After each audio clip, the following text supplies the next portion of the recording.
네, 오늘은 죄를 제거하려면 이라는 제목으로 하나님의 말씀을 함께 나누도록 하겠습니다. 요즘 제가 아침마다 확인하는 뉴스가 두 가지가 있습니다. 첫 번째는 당연히 무엇이겠습니까? 코로나 관련한 그런 뉴스입니다. 오늘의 확진자는 과연 몇 명이나 될까? 어제보다는 조금 줄기를 바라는 마음으로 또 거리두기 단계는 어떻게 또 변동이 있을까? 이러한 내용들을 살펴보곤 합니다. 아마 예배드리시는 모든 성도님들이 저와 같은 그러한 마음으로 이 뉴스를 보고 계시지 않을까 그런 생각이 됩니다. 또 두 번째는 바로 날씨에 관한 뉴스입니다. 요즘 열대야가 너무 심하죠. 네. 저는 또 더위를 많이 타는 타입이다 보니까 이게 너무 힘든데요. 지난주 화요일인 20일 밤부터 오늘까지 일주일 동안 이 열대야가 계속해서 이어지고 있다고 합니다. 그만큼 이제 더운 시기라는 거죠. 오죽하면 이 열대야가 얼마나 오랫동안 지속이 되고 얼마나 이 온도가 뜨거운지 모기도 예년에 비하면 많은 수가 줄어들었다고 이야기를 합니다. 모기 유충이 살아야 될 그 물 웅덩이가 너무 덥다 보니까 이게 다 말라버려서 그 모기 유충이 살아남지를 못했다는 것이죠. 그나마 이거는 이 무더위 속에서도 참 반가운 그런 소식이 아닌가 싶습니다. 하지만 그래도 우리가 여름밤에 이 잠자던 중에 모기가 한 마리를 만나게 되면 얼마나 짜증이 납니까? 최근에 저희 딸이 아침에 일어나서 너무나 애가 화가 난 상태로 이제 소파로 온 겁니다. 항상 이제 기분이 좋게 일어나는 편인데 그날따라 좀 많이 힘들어하는 거죠. 그래서 왜 그러니? 라고 물어보니까 이 아이가 하는 말이 뭐냐면 방에 모기 한 마리가 있었는데 그게 그렇게 아이의 입장에서는 무섭기도 하고 또 짜증이 나기도 하고 그래서 그 온 밤을 다 설쳤다는 것입니다. 실제로 저도 이 양복 때문에 보이지는 않지만 이 팔뚝이 한 8방 정도를 물렸었거든요. 참 열대야로서 모기 수는 줄고 있다는데 어쩜 그렇게 저희 집에만 모기가 들끓는지 모르겠습니다. 어쨌거나 제가 이 모기에 대한 내용을 좀 보면서 이 모기와 또 우리가 하나님 앞에 짓는 이 죄에는 참 많은 공통점이 있구나 이런 생각들을 한번 해보게 되었습니다. 예를 들어 모기는 우리의 평안한 잠을 방해하고 사람들을 굉장히 힘들게 만드는 그런 주범입니다. 죄 역시도 우리의 평안한 삶을 힘들게 만들고 나아가 하나님으로부터 멀어지게 만드는 것이 바로 죄가 우리에게 미치는 영향이라는 것입니다. 결국 모기와 죄는 우리가 평안하게 살아가려면, 평안한 삶을 유지하려면 우리의 삶 가운데서 몰아내어야 할 그러한 해악이다라는 것이죠. 그래서 오늘은 말씀을 준비하면서 이 죄, 우리의 삶에 나타나는 많은 문제들과 또 우리의 어떻게 보면 이 여름밤을 해치는 이 모기를 비교하면서 어떻게 우리가 우리 삶에 있는 이 죄를 제거할 수 있을 것이냐라는 것에 대해서 함께 말씀을 살펴보려 하는 것입니다. 먼저 이 죄를 제거하려면 첫 번째로 이 죄가 표면으로 드러나도록 해야 된다는 것입니다. 숨어있는 모기는 잡기가 굉장히 어려운 거 잘 아시죠? 왜냐하면 모기 자체가 굉장히 작은데 그 작은 것이 어두운 곳에 이 어둠 속에 자기의 몸을 감추어 버리면 그때는 이 모기를 찾을 길이 없다는 것입니다. 그나마 낮이나 혹은 잠자기 전이라면 빛에 의지해서 이것을 잡으면 될 수 있는데 만약 잠을 자기 위해 방에 불을 끄고 잠자리에 누운 상태에서 이 어둠 속에 날아다니는 모기를 소리를 듣게 된다면 이 모기를 잡는다는 건 얼마나 힘들고 어렵고 짜증나는 일인지 모릅니다. 그렇기 때문에 이렇게 숨어있는 모기를 우리가 잡으려면 모기가 숨을 수 있는 가능성을 다 제거해야 된다는 것이죠. 다시 말하면 모기가 숨을 수 없도록 그 어둠, 모기는 어둠에 숨기 때문에 그 어둠을 제거하는 것입니다. 다시 말해 방의 불을 환하게 밝히는 것입니다. 그래서 모기가 어둠 속에 숨을 수 없도록 모기를 빛 가운데 드러내 버리는 것입니다. 제가 사용하는 방법은 저는 일단 모기 소리가 들리면 방에 불을 다 켜고 가만히 앉아서 그 모기 소리가 들린 곳을 중심으로 찬찬히 그 주변을 주의 깊게 살펴봅니다. 처음에는 잘 보이지 않지만 나중에 주의 깊게 살펴보다 보면 그 하얀 벽지 가운데 어딘가에 앉아있는 그 모기를 발견하게 된다는 것입니다.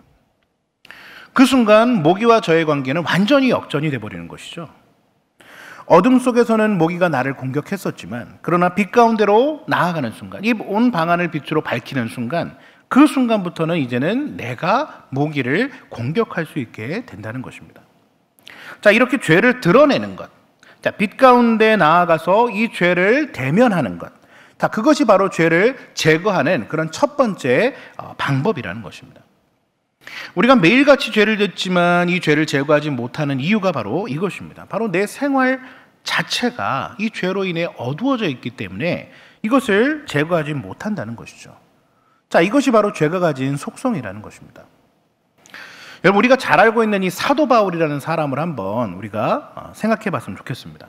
여러분, 사도 바울은 당대의 영적 지도자였죠. 그런데 이 사람들을 하나님의 길로 올바르게 인도해야 될 그 영적 지도자였던 바울이, 그 당시엔 사울이었지만 메시아로 오신 예수님을 핍박하고 또 예수님을 믿는 그리스도인들을 잡아 죽이는 일에 누구보다 앞장섰다는 것입니다. 자, 왜 사울이 그렇게 할 수밖에 없었느냐? 바로 사울이 영적 암흑 가운데 그가 살아왔기 때문이라는 것입니다. 그럼 유독 바울만 그랬냐? 아니죠. 당대의 모든 이스라엘 지도자들이 바로 다 바울과 같은 그런 영적 소경의 모습으로 살아갔다는 것입니다. 그래서 예수님은 바리새인과 서기관들에게 어떻게 말씀하셨느냐? 마태복음 15장 14절 말씀에 보면 이렇게 말씀합니다. 그들은 맹인이 되어 맹인을 인도하는 자로다. 만일 맹인이 맹인을 인도하면 둘이 다 구덩이에 빠지리라 말씀하십니다. 그러니까 너희는 맹인이라는 거야. 그런데 너희가 맹인인데 맹인으로서 사람들을 이끌었으니, 자, 그 맹인들인 영적 지도자들이 이끌어가는 백성들도 역시 구덩이에 빠질 수밖에 없다라는 것입니다. 자, 그러면 소경에게 필요한 것은 무엇이냐? 바로 그 눈을 뜨는 것입니다. 자신의 눈을 떠서 자신이 지금 가고 있는 이 길이 과연 좋은 길인지 아니면 가시밭길을 가고 있는 것인지를 확인하라는 것입니다. 그래서 하나님은 영적 소경이었던 이 사울에게 빛을 환하게 비춰주신 겁니다. 사도행전 9장 3절 말씀에 보면 사울이 행하여 다메섹에 가까이 가더니 호련히 하늘로서 빛이 저를 둘러 비추는지라 말씀합니다. 그러니까 영적으로 어두웠던 사울에게 하나님께서 빛을 비추어 주신 것입니다. 자, 그것으로 끝이라는 거야. 하나님께서 사울에게 행해 주신 일은 뭐냐? 그냥 빛을 비추어 주시는 것. 자, 이것으로 끝이었다는 것이죠. 그 빛이 비춰지는 그 순간 사울이 그동안 뜨고 있던 이 육의 눈은 감겨지게 되고 영의 눈은 반짝 띄어지게 된 것이죠. 사도행전 9장 8절에서 9절에 보면 사울이 땅에서 일어나 눈은 떴으나 아무것도 보지 못하였다 말씀합니다. 자, 이 눈이 감겨진 상태, 눈이 뜨였지만 아무것도 보이지 않는 그 맹인의 상태가 되었을 때 그가 사흘 동안 보지 못하고 먹지도 못하고 마시지도 못한 후에, 그 후에 그가 아나니아라는 선지자를 만나게 되는데 그 아나니아를 만나서 안수를 받고 세를 받아 강건해지는 것입니다. 사도행전 9장 17절에서 19절 말씀해 보니까 아나니아가 떠나 그 집에 들어가서 그에게 안수하여 즉시 사울의 눈에서 비들 같은 것이 벗어져 다시 보게 된지라. 일어나 세례를 받고 음식을 먹음에 강건하여 지니라. 이렇게 말씀을 합니다. 여러분, 사울은 그 사흘의 시간, 자, 눈은 떴지만 아무것도 보이지 않는 이 사흘의 시간 동안 그는 빛 가운데 주님을 만나며 비록 육의 눈은 닫혀 보지 못했지만 그러나 그 빛 가운데 그는 영적 소경으로 살았던 자신의 삶, 자신이 보지 못했던 그 메시아를 만나고 그 메시아를 깨닫게 되었다는 것입니다. 자신의 삶을 돌아보는 시간이 되었다는 것입니다. 자기가 그동안 보지 못했던 죄, 그가 깨닫지 못했던 죄, 그리고 주님을 핍박했던 자신의 영적인 그 무지함의 이 죄가 바로 그 빛 가운데 낱낱이 드러나게 되었다는 것입니다. 그 결과 사울의 삶이 어떻게 되었습니까? 이전과는 전혀 다른 삶을 그가 살게 되는 것입니다. 사도행전 9장 20절 말씀해 보니까 즉시로 각 회당에서 예수가 하나님의 아들이심을 전파했다, 이렇게 말씀을 하고 있습니다. 영적 소경이었던 사울의 길, 그 길은 하나님을 핍박하는 길이었어요. 하지만 하나님의 빛이 비춰지고 그 빛에 자신의 죄를 드러낸 그 순간 그 죄악된 사울의 길은 이제는 예수 그리스도라고 하는 이 복음을 전하는 순례자의 길로 그의 인생이 바뀌게 되었다는 것입니다. 사랑하는 성도님들, 바로 이것이 우리의 삶에 하나님의 빛이 비춰질 때 나타나는 결과인 줄 여러분 믿으시기를 바랍니다. 오늘 우리도 이러한 영적 소경으로 살아갈 때가 얼마나 많이 있냐는 것입니다. 물론 나 스스로는 내가 잘 살고 있다, 지금 나는 제대로 가고 있어, 이렇게 우리가 생각할 수도 있습니다. 하지만 정말 지금 내가 잘 살고 있느냐, 그리고 내가 제대로 가고 있느냐, 이것을 우리는 늘 점검할 필요가 있는 것입니다. 재미있는 건 우리가 좀 전에 살펴보았던 그 사울의 모습처럼 사울도 자신에 대한 확신을 그가 가지고 있었다는 거예요. 하지만 그 확신은 어떤 확신이었습니까? 영적 소경으로서 가지는 확신이에요. 그리고 그 확신, 영적 소경으로 가졌던 그 확신으로 그가 한 일은 무엇입니까? 바로 그가 믿는 하나님을 방해하는, 예수 그리스도를 핍박하고 그리스도인들을 잡아죽이는 그런 잘못된 길이었다는 것입니다. 사랑하는 성도님들, 오늘 우리의 모습은 과연 어떠냐는 것입니다. 지금 우리는 참 유례없는 시기를 보내고 있습니다. 코로나로 인해 수많은 우리의 삶의 패턴들이 바뀌어가고 있어요. 학생들은 학업에서, 직장인들은 또 직장 생활에서, 그리고 우리 신앙인들은 또 우리가 그동안 해왔던 이 신앙 생활에 있어서 여러 가지 변화를 겪으면서 그 변화된 삶에 우리가 발맞추어 살아가고 있다는 것입니다.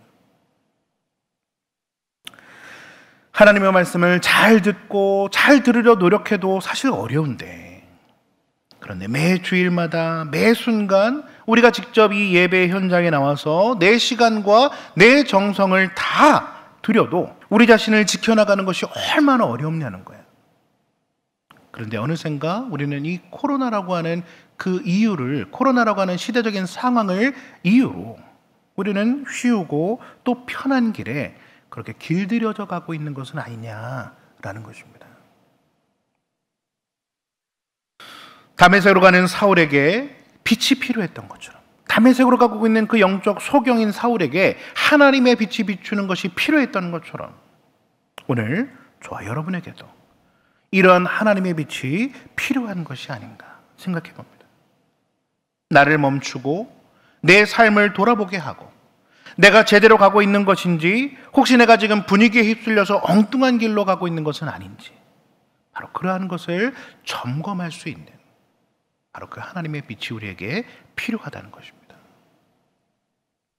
사랑하는 성도님들, 그 빛은 멀리 있는 것이 아닙니다. 말씀을 읽고 기도를 하고 예배를 드리고 또 찬양을 하는 것, 우리가 늘상 해왔던 것들이에요. 하지만 어느샌가 모르게 소홀해져 버린 것, 시대가 그러니, 지금 시대적인 상황이 그러니, 이 세대적인 배경이 우리에게 그것을 요구하니 어쩔 수 없어. 이 시대적인 상황을 내가 어떻게 감당할 수 있겠어? 라고 우리가 생각하면서 나도 모르게 소홀하게 해왔던 그것들을 다시 한번 내 삶에 들여오는 것, 다시 한번 그것들을 찾아가는 것, 그것이 바로 내 삶에 하나님의 빛을 끌어오는 바로 모습이라는 것입니다. 제가 군대를 전역할 때 모아두었던 돈과 또 이 전역을 하면서 받게 되는 이 퇴직금, 그것들을 이제 받아보니까 제가 이제 월급을 받으면서 어떻게 따로 떼어놨던 금액들, 이런 것들을 다 모아보니까 돈이 한 2천만 원 정도가 이제 저에게 떨어지게 된 겁니다. 자, 그것에 대한 이제 11조를 드려야 되겠는데 이 액수가 여러분 장난이 아닌 거야. 그때가 제가 24살 때였으니까, 여러분 24살 때 2천만 원이라는 금액은 사실 어마어마한 금액이죠. 지금 제 나이에도 2천만 원은 큰 금액인데 24살의 청년, 결혼하지 않은 그 청년에게 있어서 2천만 원이면 굉장한 금액이죠. 근데 그 2천만 원에 11조를 드리니까 떼보니까 11조가 200만 원인 거야. 그때 제가 생각을 잘못했어요. 100만 원짜리 수표로 2장 준비했으면 참 별거 아닌 것처럼 느껴졌을 텐데, 제 나름대로는 또 이제 두툼하게 하나님께 드리고 싶은 마음에 만 원짜리로 100장, 만 원짜리로 그러니까 200장이 되는 거죠. 만 원짜리로 200장을 준비를 한 겁니다. 그 두툼한 거를 은행에서 찾아서 빳빳한 금액으로 200만 원을 딱 뭉태기로 손을 잡았는데 제 마음이 얼마나 든든해지는지 모릅니다. 근데 든든해지는 마음과 함께 뭐가 있었을까요? 네. 솔직하게 여러분 앞에 오픈하자면 제 마음속에 갈등이 없었다. 전 그렇게 말씀드릴 수 없습니다. 많은 갈등이 제 안에 생기더라고요. 여러분, 지금도 물질의 유혹에서 우리가 참 자유롭지 못하지 않습니까? 그런데 그 24살의 청년이 200만 원이라고 하는 만원짜리 돈 뭉치를 손에 딱 쥐었을 때, 이것이 내 손에서 나간다고 생각을 할 때 제 마음속에 순간적으로 드는 생각은 아깝다라는 생각이 저도 모르는 사이에 쑥 올라오는 거예요. 순간 제 마음속에 아차 하는 생각이 스쳐 지나가는 거예요. 지금 내가 뭐 하고 있지? 지금 내가 무슨 생각을 하는 거야? 이게 순간적으로 확 스쳐 지나가는 거예요. 여러분, 제가 어렸을 때부터 신학생으로 또 목회자로 살겠다고 결단하고 살아오면서 한 번도 이런 것들 때문에 흔들렸던 적이 없었거든요. 그런데 군 생활을 하면서 저도 모르게 이 기본적인, 군대 생활을 하며 훈련을 하다 보면 어쩔 수 없이 어떻게 보면 이런 기본적인 신앙생활들, 기본적인 예배 생활들이 좀 못할 때가 많이 생기지 않습니까? 그러니까 나도 모르게 그렇게 어떻게 보면 기본적인 신앙생활들이 조금씩 무너져 내리고 있었던 거예요. 그러다 보니까 이 200년이라는 돈 뭉치를 딱 만졌을 때 이 무너져 내렸던 저의 이 신앙 기본은 하나님의 것을 최우선으로 생각해왔던 나의 그 우선순위를 무너뜨려버리고 말았다는 것입니다. 그 순간 하나님께서 저에게 그것을 깨닫게 해주신 거예요. 얼마나 감사한지요. 그걸 깨닫는 순간 어떻게 했을까요? 네. 헌금 봉투에다가 탁 200만 원 뭉치 집어넣고 풀로 그냥 발라버렸습니다. 다시는 꺼내보지 못하도록. 제가 그 기억이 있고 그 경험이 있고 그렇게 해서 제 갈등이 있을 수 있었구나, 내게도 갈등이 있구나 라는 것을 제가 경험했기 때문에 기본이 무너진 사람에게 있어서 그 유혹이 엄청나다라는 것을 제가 느꼈기 때문에, 경험했기 때문에 제가 가르치는 아이들을 보면서 그 아이들이 기본적인 것을 놓치지 않도록 많이 강조할 수 있었던 것입니다. 제가 하나님의 것을 도적질하는 이 죄성을 제 안에 있었지만 제가 이것을 누르고 이것을 다시 제거하고 다시 하나님을 우선순위로 두는 삶으로 돌아올 수 있었던 것은 아직까지는 이 기본이 완전히 무너진 것은 아니었기 때문에 하나님께서 순간적으로 저에게 그런 사인을 보내주시고 그 빛 가운데 저를 깨닫게 되었던 것입니다. 사랑하는 성도님들, 오늘 여러분의 삶 속에 나타나는 여러 가지 이런 죄성과 유혹과 많은 문제들을 여러분 삶 가운데서 제거하기를 원하십니까? 오늘 여러분을 괴롭히고 있는 그 삶의 문제들이 여러분 삶에서 제거되기를 여러분 원하시냐는 것입니다. 그렇다면 먼저 여러분 죄를 죄로 느낄 수 있도록, 여러분의 어두워진 그 마음, 그 어두움 속에 숨으려고 하는 여러분의 이 죄의 모습 속에 바로 이 하나님의 빛을 환하게 밝히실 수 있기를 바랍니다. 그렇게 할 때 하나님께서 우리에게 빛을 보내주시고 그 하나님의 빛, 말씀의 빛, 그 기도의 빛, 그 성령의 충만한 빛이 우리 가운데 임하게 될 때 내 안에 숨겨져 있던 그 어둠에 그 빛이 비춰지면서 우리의 죄가 드러나게 될 것이고 우리는 그 죄를 쫓아가는 인생이 아니라 하나님의 빛을 따르는 인생으로 살아갈 수 있게 된다는 것입니다. 물론 가장 좋은 건 뭐겠습니까?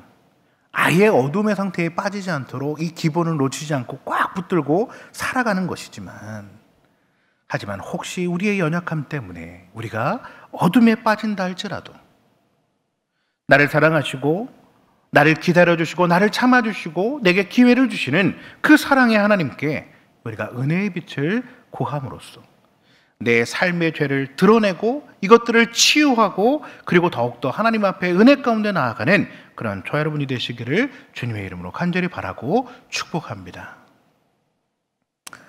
지금까지 우리가 죄를 죄로서 인식하는 것에 대해서 살펴보았다면, 그렇다면 일단 우리의 신앙생활에 다시 빛을 비춰서 우리 안에 있는 죄를 죄로서 우리가 인식을 했다면 그 다음에 해야 할 일은 무엇일까?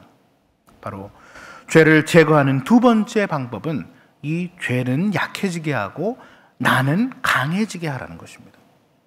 우리 안의 죄성을 발견하게 되었는데 이것이 대부분 이 죄를 발견하게 됐을 때는 이미 이 죄가 말랑말랑한 것이 아니라 딱딱하게 굳어서 정말 견고해져 있는 상태로 우리는 발견할 때가 많다는 것입니다.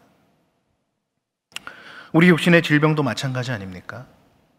어떤 증상이 나타나고 너무 이상한 생각에 차일피일 미루다가 우리가 병원에 가서 정밀 검사를 해보면 이미 늦어 있을 때가 많이 있다는 거죠. 그때는 이미 질병이 커다랗게 자리 잡은 상태라 치료하는 것이 너무나 힘든 상태가 되죠. 그러면 어떻게 해야 되겠습니까? 약을 써서 그 질병의 근원을 약화시킬 수 있는 약을 써서 먼저 완화시키고 그 다음에 수술을 통해 이것을 제거해야 된다는 것입니다.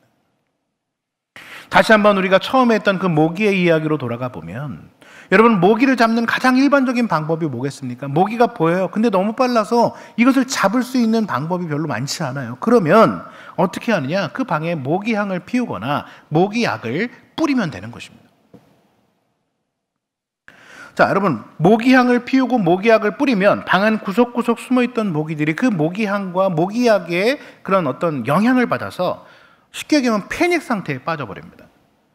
그러니까 일종의 중독에 빠져버린다는 것입니다. 여러분, 길거리 가다가 술 취한 사람들을 보면 술 취하지 않은 사람에 비해서 굉장히 그 행동거지가 이상하고 느리고 비틀거리고 정말 안전하지 못한 이런 것을 우리가 볼 때가 있다는 겁니다. 마찬가지로 모기향에 중독되어지게 되면 이 모기는 평상시보다 날개짓이 약해지기 때문에 날아가는 것이 시원찮아요. 그러면 쉽게 눈에 띄게 되고 쉽게 잡을 수가 있게 된다는 것입니다. 바로 이것이 모기는 약하게 하고 나는 상대적으로 강하게 만드는 것을 이야기하는 겁니다. 내가 강해진다. 요한일서 2장 14절 말씀입니다. 거기 보면 이렇게 이야기합니다. 청년들아, 내가 너희에게 쓴 것은 너희가 강하고 하나님의 말씀이 너희 안에 거하시며 너희가 흉악한 자를 이기었음이라 이야기합니다. 여러분, 사단은 우리가 이길 수 없는 강한 존재거든요. 하지만 동시에 우리는 그 강한 사단을 이길 수 있을 만큼 또 우리는 강해질 수 있다는 거예요. 약하지만 강한 것, 그것이 무엇이냐? 바로 우리의 모습이라는 거예요. 저와 여러분의 모습이라는 것입니다. 성경은 그것을 어떻게 이야기하느냐? 우리 안에 하나님의 말씀이 거하실 때, 우리 안에 하나님의 말씀이 거하시면 우리가 강해질 수 있고 우리가 사단을 이길 수 있다. 흉악한 자를 이길 수 있다. 성경은 우리에게 말씀하고 있는 거예요. 앞서 말씀드린 것처럼 내 안의 죄를 제거하려면, 이 죄는 약하게 만들고 나는 강해져야 한다고 말씀드렸던 것처럼 사단을 이기려면 사단은 약화시키고 나는 강하게 만들면 되는 것입니다. 그러한 결론이 나오려면 두 가지가 있는데, 첫 번째는 상대방의 힘을 약화시켜서 나는 가만히 있는데 상대방을 약화시키는 것. 두 번째 방법은 뭐예요? 상대방은 그대로인데 나를 강하게 만드는 것. 이 두 가지 방법이. 우리는 이 두 가지 방법을 잘 선택해서 내 안에 있는 죄를, 이런 사단의 문제를 우리는 이제 다스려야 된다는 것입니다. 그런데 모기에 대해서 나를 강하게 할 필요가 있냐는 거야. 예를 들어서 여러분, 모기를 잡아야 되는데 모기를 잡기 위해서 아령으로 팔힘을 기를 필요가 있냐는 겁니다. 모기가 너무 빠르니까 나를 달리기 운동을 막 해서 정말 이 다리 근육을 길러서 모기보다 더 빨리 달리게 만들 필요가 있냐는 거예요. 여러분, 그럴 필요는 없죠. 그것은 어리석은 방법이에요. 모기에 대해서는 내 힘을 강화시키는 것이 아니라 그냥 모기를 약화시키면 돼요. 간단한 방법입니다. 하지만 내 안에 있는 죄성에 대해서는 조금 다른 방법으로 접근해야 되는데, 죄가 약해지고 또 삶의 문제가 시들시들해질 때까지 우리가 시달리고 사단의 공격이 약해질 때까지 기다리는 것은 올바른 방법이 아니에요. 그 사단을 몰아낼 수 있도록 나를 강화시키는 거예요. 나를 키워서 이 사단의 대적함으로 나아가야 된다는 것입니다. 그렇게 하기 위해서는 어떻게 해야 되느냐? 내 신앙생활의 기본을 잡는 거예요. 그리고 그 위에 말씀으로 나를 무장해 나가는 것. 그것이 바로 죄는 상대적으로 약해지고 나는 하나님 앞에서 점점점 강해지는 방법. 기본을 잃지 않는 신앙생활. 오늘 이 자리에 오신 우리 한미래 성도님들, 우리에게 영상으로 예배 드리시는 모든 한미래 성도님들은 이렇게 하나님의 말씀으로 영적으로 무장이 되어서 기본적인 신앙생활을 하나님 앞에 탄탄하게 함으로써 우리의 삶 속에 나타나서 우리를 괴롭히는 여러 가지 그 죄와 삶의 문제들을 이겨내실 수 있는 우리 강한 한미래 성도님들이 되시기를 주님의 이름으로 축복합니다. 마지막 세 번째로, 죄를 제거하는 세 번째는 뭐냐? 바로 약해진 죄의 문제를 뿌리 뽑는 거예요. 전에 봄맞이 대청소를 하는데 교회에서 바퀴벌레 한 마리가 나왔어요. 근데 이 바퀴벌레 한 마리를 보니까 어떤 분이 지나가다가 깜짝 놀라서 뭐죠? 이 빗자루로 때리고 발로 밟고 완전히 그 바퀴벌레를 그냥 끝내버리시는 거죠. 그럼 그 이유가 무엇입니까? 그냥 이렇게 쫓아버리는 것이 아니라 왜 굳이 그것을 죽을 때까지 그렇게 끝내버리느냐? 그것은 바로 바퀴벌레가 가진 번식력 때문에 그래요. 한 마리의 바퀴벌레가 있으면 그것이 알을 낳고 새끼를 놓으면 결국 바퀴벌레 천지가 되기 때문입니다. 여러분, 죄는 아주 작은 것이라도 마음속에 한번 자리를 잡으면 무한 번식을 해버립니다. 따라서 죄로서 인식이 되고 약해지면 그 순간, 이것을 깨달은 순간 그것을 뿌리째 뽑아버리는 거예요. 비록 그 뿌리를 뽑을 때는 아픔이 있을 수 있고 내 마음이 쓰라릴 수도 있어요. 하지만 그래도 우리가 그것을 뽑아내면 나중에 더 큰 희생을 치르지 않을 수 있기 때문에 우리는 약해진 죄의 모습, 우리 안에 발견된 죄의 모습이 있을 때 이것을 그냥 놓아두는 것이 아니라 반드시 뿌리까지 뽑아내서 우리의 삶에서 다 끄집어낼 필요가 있다라는 것입니다. 말씀을 맺겠습니다. 무더운 한여름의 밤, 우리가 모기에게 뜯기지 않고 편하게 잠을 자길 원한다면 모기를 드러내고 모기를 약하게 만들고 그 모기를 아예 잡아서 없애버리는 것입니다. 그러면 우리는 평안한 밤을 보낼 수 있어요. 마찬가지로 우리의 삶이 힘들고 어려울 때 우리가 이 문제들이 왜 내 삶 가운데 나타날 수밖에 없었느냐, 자, 이것들을 우리가 생각해야 되고 그러한 죄의 문제들을 우리가 해결해야 되는 것입니다. 그렇게 하기 위해서 오늘 세 가지를 말씀드린 겁니다. 첫 번째, 숨어있는 죄의 그 어두움에, 우리의 삶의 그 어두운 부분에 말씀의 빛을 우리가 비추어서 이것들을 드러내는 것입니다. 두 번째, 그러한 죄는 약화시키고 나의 신앙생활을 우리가 하나님 앞에서 강화시켜 나가는 것. 마지막 세 번째, 약화된, 발견된, 드러난 이 죄의 문제들을 놔두는 것이 아니라 뿌리째 뽑아내버리는 것입니다. 바라기는 이 세 가지의 법칙을 오늘 여러분의 삶에 적용함으로써 우리의 삶을 끊임없이 괴롭히는 그 여러 가지 많은 문제들을 이겨내고 은혜로운 믿음 생활을 이루어 나가실 수 있는 그런 한미래 성도들이 되시기를 주님의 이름으로 간절히 바라고 축복합니다. 아멘. 우리 함께 기도드리겠습니다.